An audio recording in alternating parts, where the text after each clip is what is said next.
had a good day and that you are now here to learn much regarding health. We've been having a good time so far, and it promises to continue along the same vein.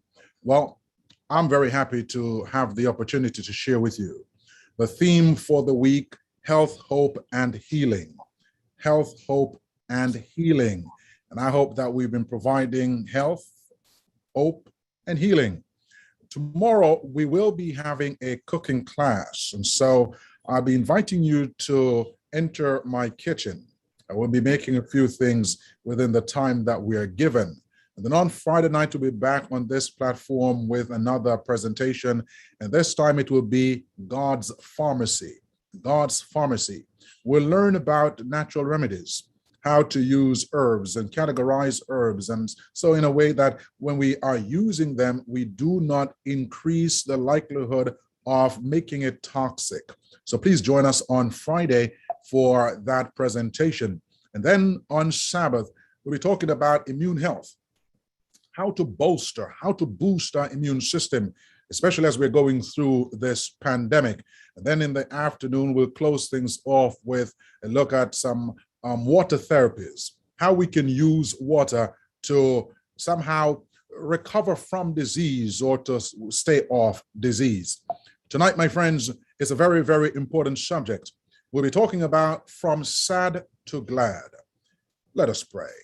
Lord, we invite you to be with us now and ask that you will grant to us the understanding that we need. Bless us and open our minds. Thank you for the plan that you provided for us so that we can live healthful lives. We pray this in Jesus' name. Amen. From sad to glad. That's the title tonight. And as you're looking at your screens, you can somehow decipher what is meant by SAD. It is abbreviated. It is S.A.D, which in the context of our presentation this evening, it is the standard American diet, or we can even say the standard Asian diet or standard African diet or standard Adventist diet. We want to make a transition from that diet to God's life activating diet. And as we go on this journey, I want to somehow to make a declaration of sorts so that you do not feel like tonight you'll be bombarded or hammered over the head, or it'll be drilled in your minds that you need to give this up or give that up. I'm not here to tell you that you should stop eating this or stop eating that. My job is to provide information. I'd like you to understand that God's plan is to educate. So this evening, I'll be providing information, and then it is up to you to make your choice. Decide what you want to do. Last night, I ended with the notion that health is not a chance, it is a choice. Health is not a chance, it is a choice. So I'd like you to keep that in mind, my friends. All cells, and I say all cells and tissues in our bodies are formed by the food we eat. All cells. There's a scriptural reference here that I'd like to draw our attention to. Luke 16, verse 10. He that is faithful in that which is least will be faithful also in much. Thereby, if we are faithful at the cellular level, our bodies will be healthy. You see, healthy cells equal a healthy body. Healthy cells equal a healthy body. There are 5 needs of every cell in our bodies. And I'd like you to take note of these 5 needs. Number 1, oxygen. Number 2, water. 3, nutrients. 4, waste elimination. And number 5, freedom from poisons. I'd like you to understand that each of our cells, they desire these 5 things. Now, it is the blood that supplies the 5 needs of the cells. The blood. The focus of this evening's presentation is on number 3, the 3rd need of the cells. You see, number 1, oxygen. Without oxygen, in about 3 minutes, cell starts dying. Without water, in a couple of days or a few days, the cells start dying. Weeks, nutrients. Waste elimination. freedom from poison. And we know if we put certain things in our bodies, it can poison us and death can be imminent. But these 5 needs are supplied by the blood. Because we're told in the greatest medical book ever written, for the life of the flesh is in the blood. For the life of the flesh is in the blood. We all know if we lose too much blood, we will die. Therefore, there's life in the blood. And therefore, the blood supplies life, and it supplies the needs and the nutrients that our bodies need. Now, here's a statement that I draw from the greatest, I find, non-biblical writer. It is in a book called Ministry of Healing, and it's taken from page 271. Here's what it says. In order to have good health, we must have good blood, for the blood is the current of life. It repairs waste and nourishes the body. When supplied with the proper food elements and when cleansed and vitalized by contact with pure air, it carries life and vigor to every part of the system. The more perfect the circulation, the better will this work be accomplished. I'd like you to keep that in mind. Now, here's another statement I want to bring to your attention. This one tells us this, and we want to make a connection here. It is a very, very important health principle. The brain is the organ and instrument of the mind and controls the whole body. In order for the other parts of the system to be healthy, the brain must be healthy. I'd like you to take note of that. In order for the other parts of the system to be healthy, the brain must be healthy. And in order for the brain to be healthy, the blood must be pure. I want you to watch this now, the connection here. If by correct habits of eating and drinking, the blood is kept pure, the brain will be properly nourished. So if we should somewhat illustrate this or demonstrate this, here's what we're finding. We're finding this, that the brain houses the mind, but the mind controls the entire being. Now, in order for the brain to be healthy, the blood must be pure. So let's think of the brain as one entity. The next entity is the blood. But in order for the blood to be pure, it is by correct habits of eating and drinking that it is kept pure. The converse then is true. If we eat unhealthfully, then the blood will be impure, and as a result of the blood being impure, the brain will be unhealthy. And if the brain is unhealthy, then the mind that is housed in the brain cannot think clearly. It becomes beclouded or benumbed. I hope you saw that connection. Now, there's sometimes folks will talk about, well, what does health have to do with my spiritual well-being or my mental faculties? Well, here we're seeing, by correct habits of eating and drinking, the blood is pure. If the blood is pure, the brain will be healthy, and the brain houses the mind. My friends, I hope you take note of this. It is coming from the book Medical Ministry, page 291. Here's what else we find. See, as Seventh-day Adventists, and for those who may be visiting, you're not sure who Seventh-day Adventists are, we are a Christian denomination that oppose the commandments of God, including the seventh-day Sabbath. That's why we're called Seventh Day, and we're looking forward to the second coming of Christ, hence we're called Adventists. Our lifestyle is what you're seeing depicted on the screen. We promote a plant-based diet, regular exercise, abstaining from alcohol, caffeine, and illicit drugs. We do not smoke. We try as much as possible to maintain a healthy weight, and we certainly trust in God. Here's something I'd like you to see, because most people don't realize that death is 3/5 eat. I hope you're getting this. Death is 3/5 eat, meaning there's oftentimes death in the plate. Last time we spoke about it starts in the colon, and we looked at colon health, or the healthy colon versus the unhealthy colon. I'd like for you to understand, my friends, that death is 3/5 eat. Death begins in the colon.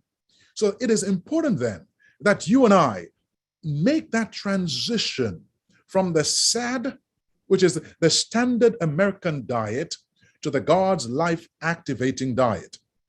If you want a healthier body, a healthier lifestyle, I just want to ask for you to type it in the chat. Let me get some feedback from you so I know that you're still with me. Just type it in the chat. I want a healthy body. I want a healthier lifestyle. I want to make changes. Just put it in the chat so we're together, we're working together. And as you're putting in the chat, maybe it is encouraging someone else to see that others are making decisions, are making positive choices. Let me see the chat blowing up now so I understand that you are hearing and you are following. See, my friends, it is important that we understand that there comes a time that we need to make changes before the doctor tells us that we have to make changes. Are you with me? I hope you're getting that we have to make changes before we are told that we have to make changes. So thank you, Sister Betty, for putting that in the chat. And Natalie, we do want to be healthy. We don't want to spend all of our monies trying to regain our health. Now, also I want us to see that the standard American diet, 4 components. Let's look at the 4 components of the standard American diet. You see, this diet is high in fat, high in protein, low in fiber, and low in nutrients.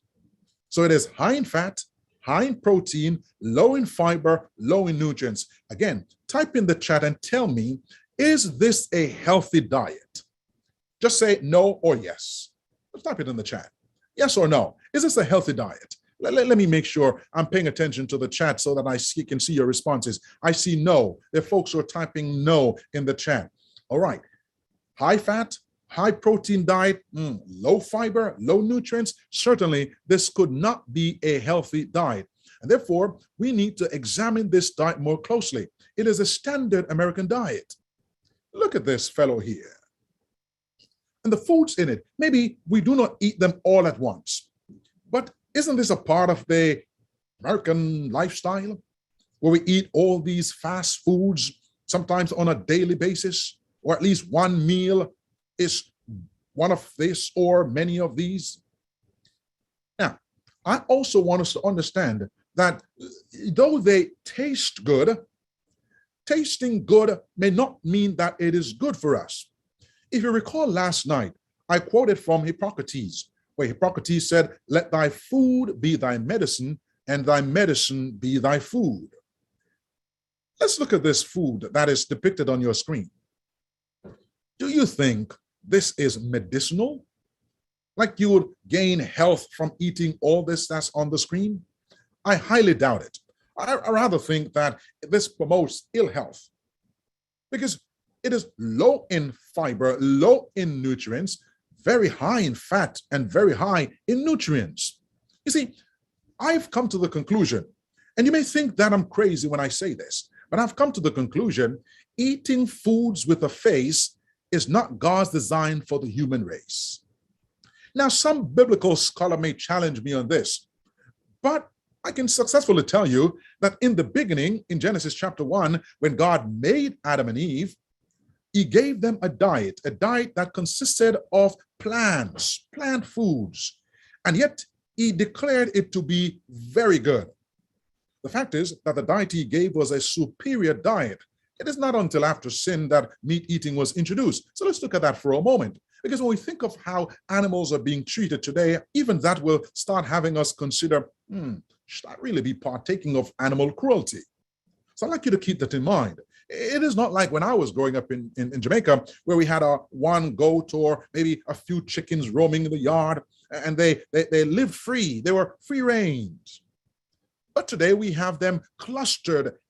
They can't even move. Look at the cows on your picture. Look at the sheep and the chickens. They can't even move because the more they walk around is the more body mass they lose. And we can't afford that because pounds matter. In fact, ounces matter. So we have to keep them together and pump them up with all sorts of steroids and antibiotics. We spoke about that silent killers the other night. The milking of the cows. I remember when we used to take one nipple at a time and we would milk the cow, and it was all right And if we were in those situations, then all right, no problem, because we're eating cows that are eating grass. But today we're not eating cows or beef that's coming from cows that have eaten grass. They are farm raised and they're pumped with all sorts of things. Let me go back to the idea of how flesh food came into existence. Maybe you're not so versed in the Bible, and this may be news to you. Well, according to the biblical account, flesh came about in terms of eating or it being allowed to be eaten after Noah's flood. You see, when God was putting the animals on the ark, he separated them, groups of 2s and groups of 7. And so the group that constituted the 7 animals would be like cows and goats. These were considered clean animals. Sheep, considered a clean animal. But for instance, a horse or a pig or a lion, they went in 2 by 2, a male and his female, because they were considered unclean. God had no desire that Noah and his family would eat of the lions or the pigs or the bears, so he sent them 2 by 2. But of the clean animals, the cows, the deer, send them 7 by 7. So if they ate one, they still had 6 remaining. But if you ate one of the pigs, then you would only have 1, therefore they would not reproduce. So God did not intend for them to eat those things.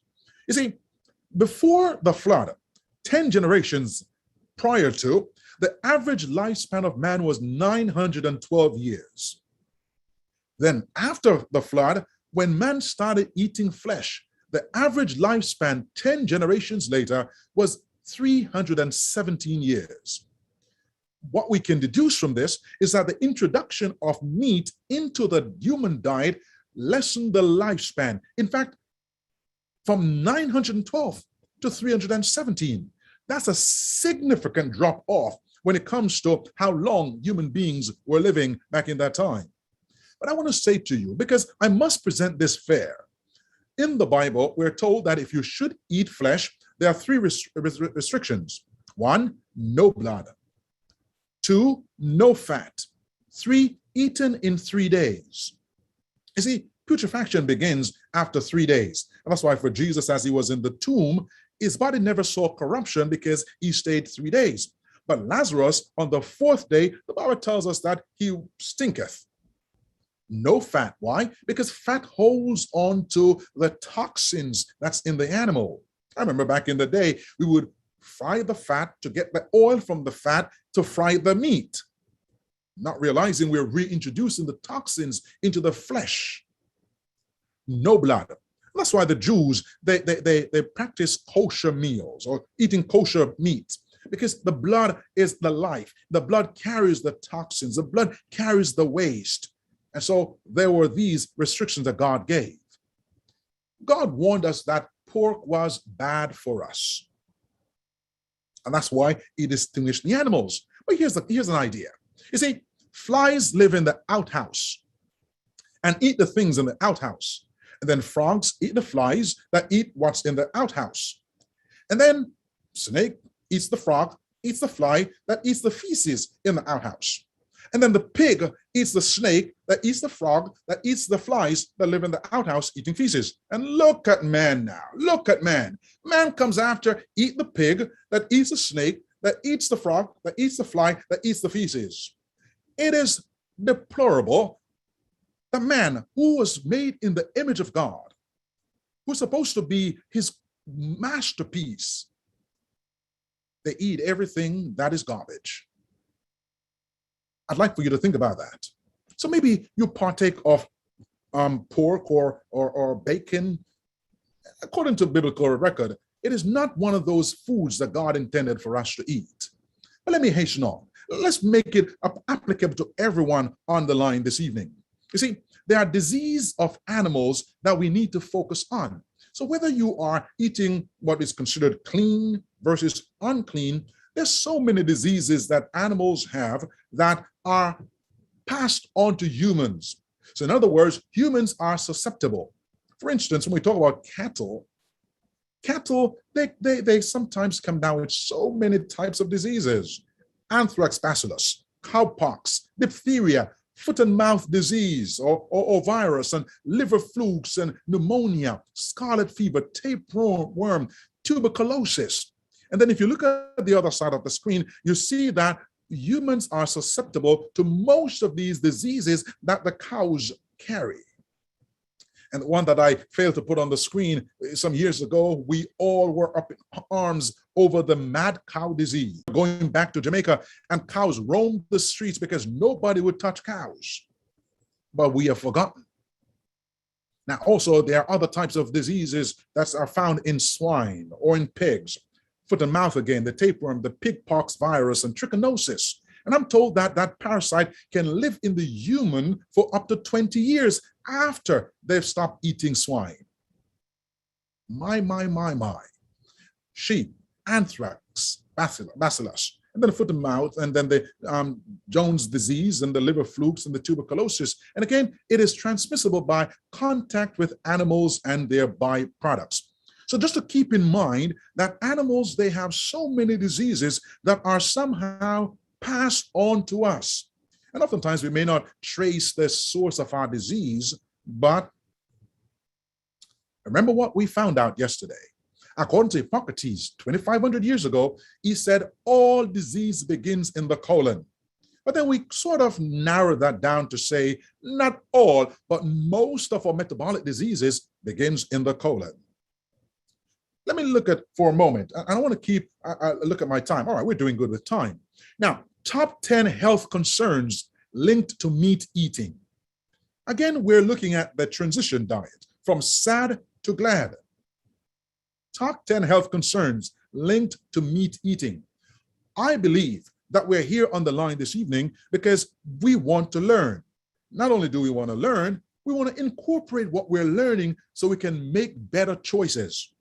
Because what's the use of suffering from heart attacks and cancer and diabetes and laid up in bed suffering for years and years when we could prevent these things from happening? So let's look at them one by one. Number one, heart disease. Completed in 2013, an 11-year study of 45,000 volunteers found that a vegetarian diet could cut one's risk of heart disease by as much as 32%.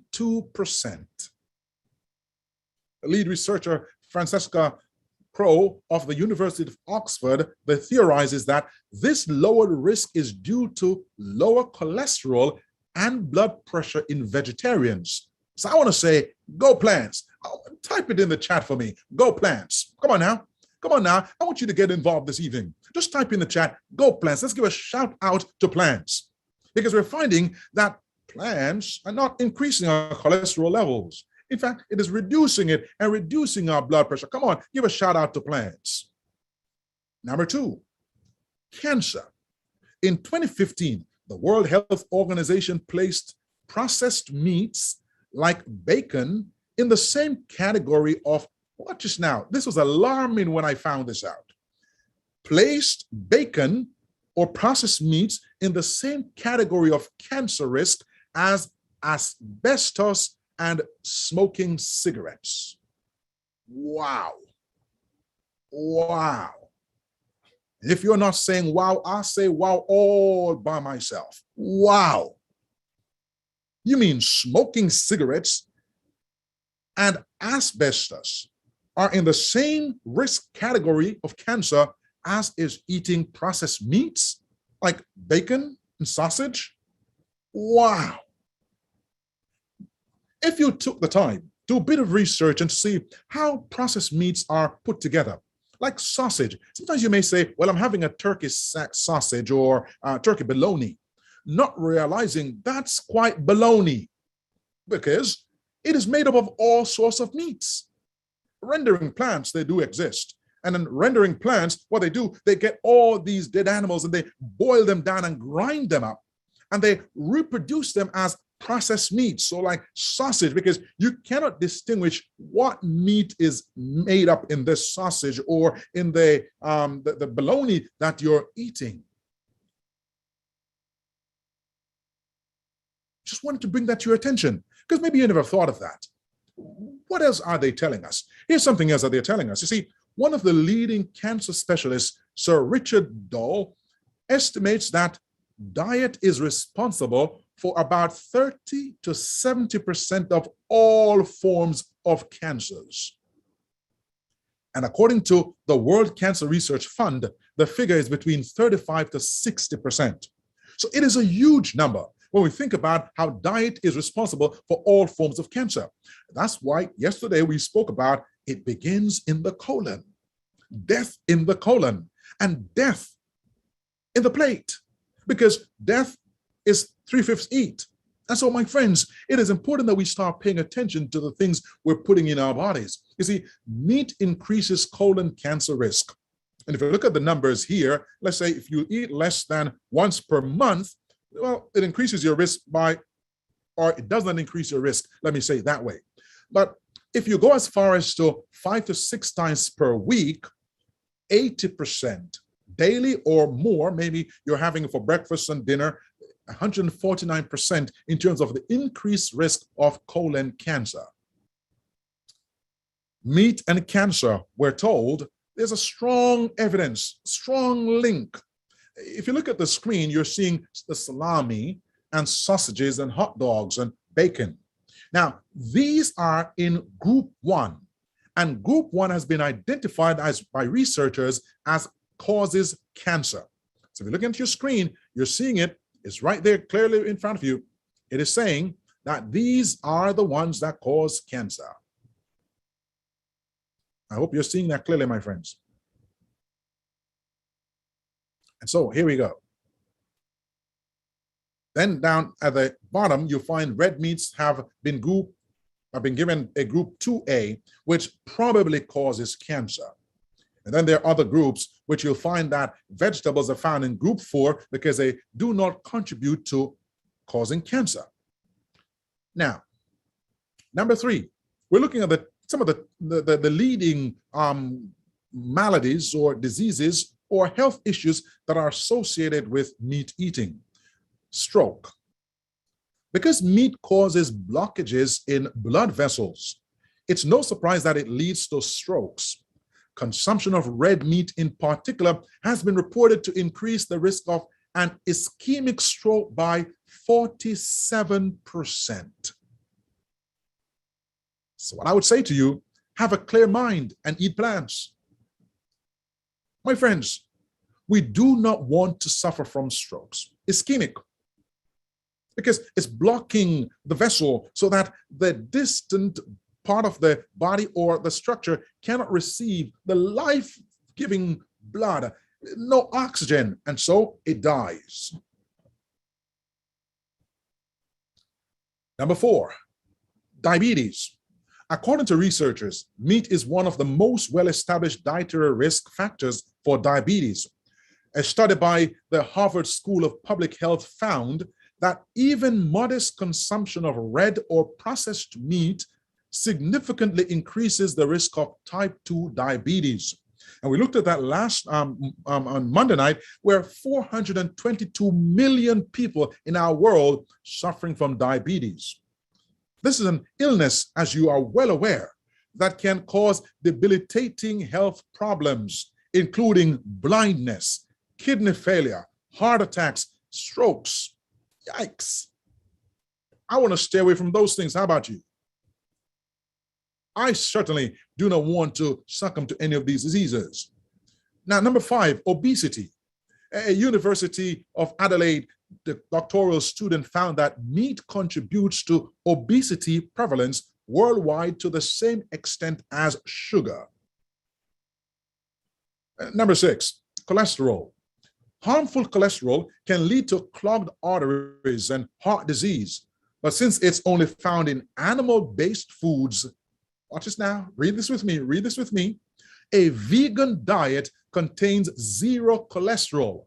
So I want to suggest to you, here's just a suggestion. You don't have to accept what the presenter is saying, but here's a suggestion, because I, like you, want to be healthy. So I'm making suggestions to you. Stick with plants. Let me repeat that, because for too long, we've been given the idea that, well, plants has cholesterol. Well, they don't. Plants do not have cholesterol. Cholesterol found in animal-based foods. So if you're having high cholesterol or having cholesterol problem, you want to make changes where you start giving up some of the animal foods or the processed foods so that you can now reduce your numbers by going on a vegan or vegetarian diet, because there's zero cholesterol in plants. Acne. Our teenagers, milk consumption and acne has been the focus of several studies. Interestingly, the strongest association is with skim milk. Food for thought. How about erectile dysfunction? Numerous studies have found that meat consumption, and gentlemen, I hope you're listening, and wives, make sure you're listening also, because most times the wives are cooking for the husbands, but also you want to make sure that your husband is still in the strength of his manhood. So listen to this. Numerous studies have found that meat consumption leads to heart disease and high blood pressure. These conditions not only reduce blood flow to the heart and brain, possibly resulting in heart attacks and strokes, but also decreases blood flow throughout the body, including to the sexual organs. I'm hearing some of the guys saying, well, I need to make some changes here. I agree with you on that. Number 9, Alzheimer's. Alzheimer's. Researchers at the Sunlight Nutrition and Health Research Center found that a Western diet heavy in animal proteins significantly increases one's odds of developing Alzheimer's disease. So, friends, I'd like you to pay attention to this. It doesn't mean that as we're getting older, we have to suffer from mental deficits. We can make different choices now so that we stay off the onset of Alzheimer's or even dementia. See, Dr. Simon Ridley, Director of Research at Alzheimer's Research UK, said that studies have linked plant-based diets rich in fruits, vegetables, and nuts to better cognitive health. Again, high five to fruits and vegetables and nuts so that we don't go nuts. And number 10, this is the last one I'll share with you as to some of the top 10 that are being purported as causing or linked to meat eating. You see, researchers at the Mayo Clinic reviewed multiple studies and found that compared to shorter-term vegetarians, people on a vegetarian diet for more than 17 years enjoyed an increase in life expectancy of 3.6 years. I'm going to ask you a question, and don't be bashful in responding.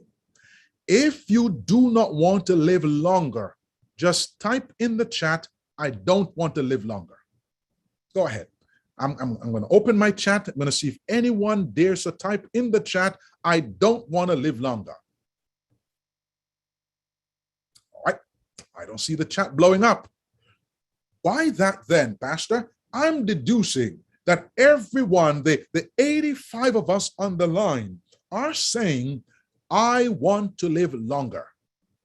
If that's your desire to live longer, just give me a high five or say yes. Oh, I see our president here saying, I want to live longer. Who will join him and say, I want to live longer? Just type it in the chat. I want to live longer. I see yes. I want to live longer. And I'm finding out, as you are finding out, that going on a plant-based diet lengthens life expectancy.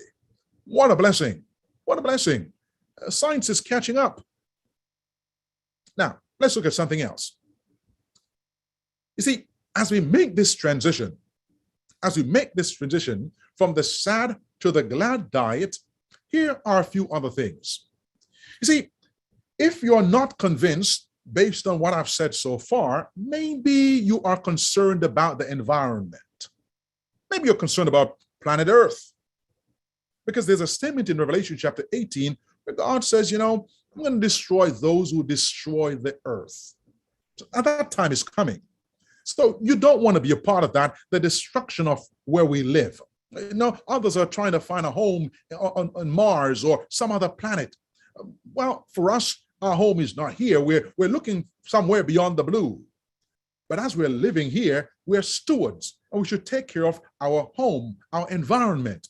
And what has been discovered is that there's so much harm being done to our planet as a result of farming. Well, not farming in the sense of planting vegetables, but livestock. You see, I'm not sure if you're able to read all that is on the screen, but let me tell you some of what is on the screen. You see, what we find is that there's so many cars on the road that they estimate 1.1 billion cars and trucks combined are on the road. But they're finding out that that is not the most harmful to the environment. In fact, they're saying that the rearing of animals is more harmful to the environment than the 1.1 billion cars and trucks driving around on the roads. That is staggering. Because if you look at the screen, let's break down some of the things that you're seeing on the screen. All right, now here we go. Here we go. I hope you can see my arrow pointing. So on the bottom here, we find where it says it takes 1,847 gallons of water to produce just 1 pound of beef. Whereas it takes 34 gallons of water to produce 1 pound of broccoli. Huge difference. 16 to 21 pounds of grain is needed to produce 1 pound of beef. The numbers are staggering. Let's go at the top here for a moment. Up here it says 30% of all land on earth is used for farming feed for livestock production. So we're looking at here, the bigger patch of ground here is 30%. And this is farming to feed livestock. Think about this in comparison to the 8 billion people on earth, and 10% of all land on earth is used for farming food for human consumption. 3 times the amount of land is being used to rear livestock. And think about how much of that is emission of the emission of gases that are going off into the air, depleting the ozone layer in an effort to produce meat. You see, 3.49 pounds of carbon dioxide is kept out of the atmosphere by eating a serving of tofu instead of beef. Hip, hip, hooray to tofu. I know lots of people don't like tofu, but if you learn how to prepare it, you may just enjoy tofu, whether it's escovitch tofu or barbecue tofu or scrambled tofu or stir-fried tofu. There's so many ways of preparing tofu that you would enjoy it. In fact, 80% of deforested land in the Amazon is now being used for livestock production. It has been discovered, and if you pay attention here, we're around the mouth of the cow right now. Here we are.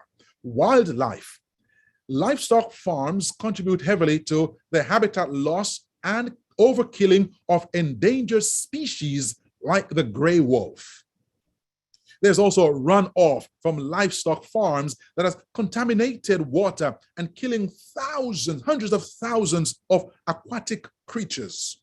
Soil is being harmed. And so when you want to plant foods now, you're not able to, because the cows, they're trampling, all these livestock, they're trampling upon the soil, destroying the earth. So if you're not concerned so much about your health, but you maybe love animals or love the earth or want to be here as long as possible, maybe that's another reason why we want to make some changes. Let me add to that. You see, this is what happens to your body when you stop eating meat. And if these are things that you think are for your best interest, after I go through them, I'd like you to just give me a high five, or let me know, or a fist pump, or just raise your hand, or something. Let me know. Because if you're interested in improving your heart health, let me know. How about protecting yourself from cancer? Give me a fist pump. How about losing weight, having that ideal weight? How about preventing diabetes or managing it? If these are things that you're interested in, let me know. Come on, let me know. Say, I'm interested. Just raise your hand. Send me a note. Let me know that you're interested in these things. How about keeping your blood pressure under control? Or get relief from rheumatoid arthritis and getting rid of the acne? You see, these are some of the things that will happen if we stop eating meat. Again, I'm not telling you you have to stop. I'm just presenting the information. Whatever you do with the information is up to you. And so, my friends, studies are indicating, this is the World Cancer Research Fund and American Institute for Cancer Research, and they put out this and they say, our cancer prevention recommendations. What are some of these recommendations? Limit consumption of fast foods and other processed foods high in fat, starches, or sugars. Also, processed foods such as red and processed meat. Limit consumption of sugar and sweetened drinks, all these carbonated drinks, the Coca-Cola, the Pepsi, the Sprite. Too many times we're consuming these rather than drinking natural juices. Limit alcohol consumption. Well, for us, we encourage abstaining from alcohol. But notice what they recommend. They recommend eat a diet rich in whole grains, vegetables, fruits, and beans. Be physically active. Be at a healthy weight. These are recommendations coming from the experts because they realize that prevention is better than cure. Here's something else. And I want you to understand this. This slide is not as clear as I would have liked for it to be, but let me point out a few things and hopefully you can see it also. So we're looking at the bigger slide. It's telling us here that 500 million tons of manure from factory farms are produced annually. 500 million tons. There is what we find 285 animals are killed in the United States every second of every minute of every day. Oh, wow. I have to repeat that one. 285 animals are killed in this country alone every second, every minute of every day for human consumption. That was never the Creator's plan. He never intended for us to be killing animals. Go, when you're done tonight, read Genesis chapter 9, and you see what he says, for every animal that we kill, what will happen to us? And it's certainly happening. Factory farming, when we think of factory farming, it says mother pigs are crammed into tiny crates so small they can't turn around. Chickens are crammed into tiny barren cages and more. Then he talks about how there are these top figures in our public figures in our society, like Bill Clinton and Oprah Winfrey and Al Sharpton, Helen DeGeneres. They tout the benefits of eating more plant-based foods. It is becoming a fad where so many celebrities are getting on this bandwagon of eating more healthfully. Why is it that the common person is not doing that? Well, because they put all these fast foods in our poor neighborhoods. And so every corner you turn, there's a 7-Eleven or a murder burger. Or there are the golden arches of Babylon. And around the next corner, there is killing folks continually. Then down the road, there's Pizza Hut. And we consume these all the time. We enjoy them because they taste good, but they're high in fat, high in protein, low in fiber, and low in nutrients. My friends, let me tell you this. It's a big journey, but big journeys begin with small steps. Did you hear me? Big journeys begin with small steps, meaning if you make a decision right now to say, I'm not going to buy any more beef the next time, but I'll eat chicken or I'll eat fish. I'm going to make a change, or I'm going to give up pigs or bacon or shrimp. unclean foods. Let me start there. But I'm going to make or add more fiber to my diet or add more vegetables. Big journeys begin with small steps. I want you to say it after me. Big journeys begin with small steps. As long as you're making a step in the right direction, that's all right, because you're moving in the right direction. You may never end up getting there where you would like to be, but you're moving in the right direction. So I want to applaud you if you've made that decision saying, and I think I saw Liz saying that not going to touch that anymore. If that's your desire to make that journey, but making small steps. There's some others who will make the leap. You don't have to make the leap. You can say, I'm going to drink more water. I'm going to exercise more. Or I'm going to change my diet. You see, if you commit to the Lord, whatever you do, your plans will succeed. Come on, somebody. If you commit, so you say to the Lord, Lord, I want to make some changes. Your plans will succeed.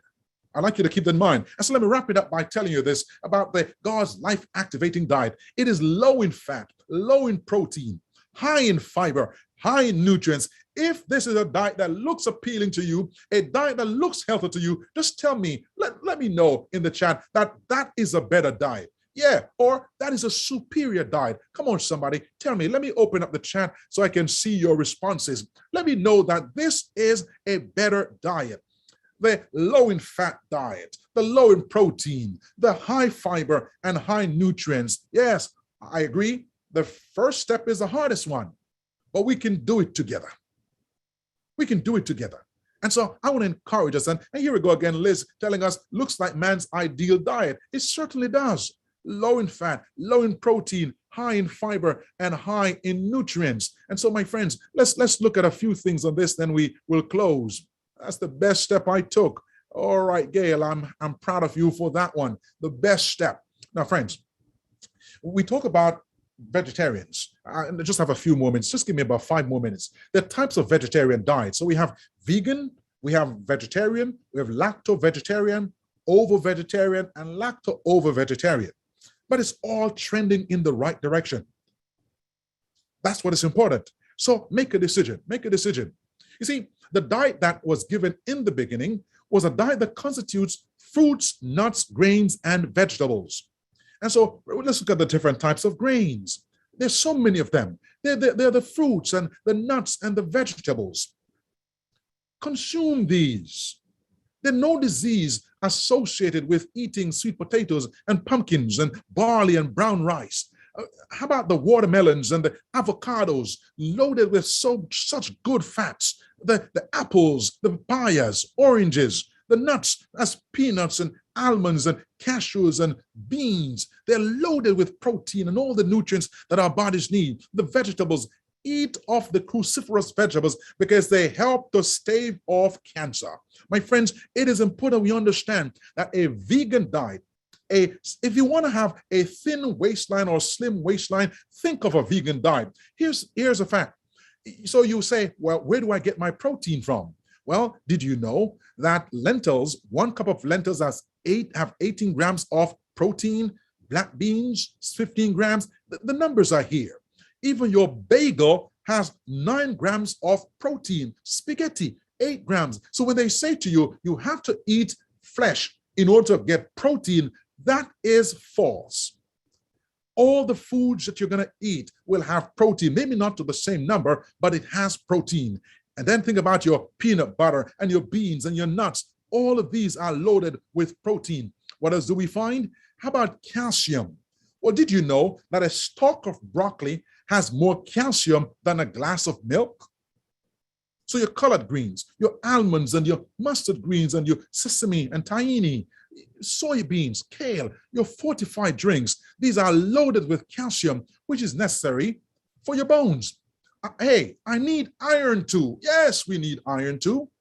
But your daily intake of iron can be supplied from natural resources. For instance, 1 cup of cooked soybeans has 8.8 milligrams of iron, and 2 tablespoons of blackstrap molasses has 7 milligrams of iron. And so the list is there. We are not lacking when we go plant-based, when we go from the S.A.D diet to the G.L.A.D diet. When we think of, well, You can save your green and eat it too. So we can save money by going plant-based. Because if you look at the value, so a cup of lentils has about 17.29 grams of protein, and a 4-ounce steak has 22 grams. So not a big difference. But look at the cost. 20 cents to the cup of lentils versus $4 for the 4-ounce steak. But then the steak has fat, and there's saturated fat. And what we are finding out is that average cost of coronary bypass surgery is $57,000. Why do we want that? Prostate cancer, breast cancer, colorectal cancer. How about omega fatty acids? You can find them in flax seeds and hemp seeds. Vitamin D, you find them in fortified soy milk and in orange juice. My friends, a vegan diet is the way to go. Others have caught on. You need to catch on to. And so I want to leave you with this. This diet, the G.L.A.D diet, impart a vigor of intellect. They impart a strength, a power of endurance, and a vigor of intellect that are not afforded by a more complex and stimulating diet. The only food categories not linked to any major disease: fruits, nuts, grains, and vegetables. I'm going to stop here. I think I've saturated your minds with so much information, but I hope that you caught a glimpse of the necessity of making changes. Now, the choice is yours. I would encourage you to make the change. And so come back on Friday night. On Friday night, we talk about God's pharmacy. We look at some of the remedial things in nature that we can use to restore our health.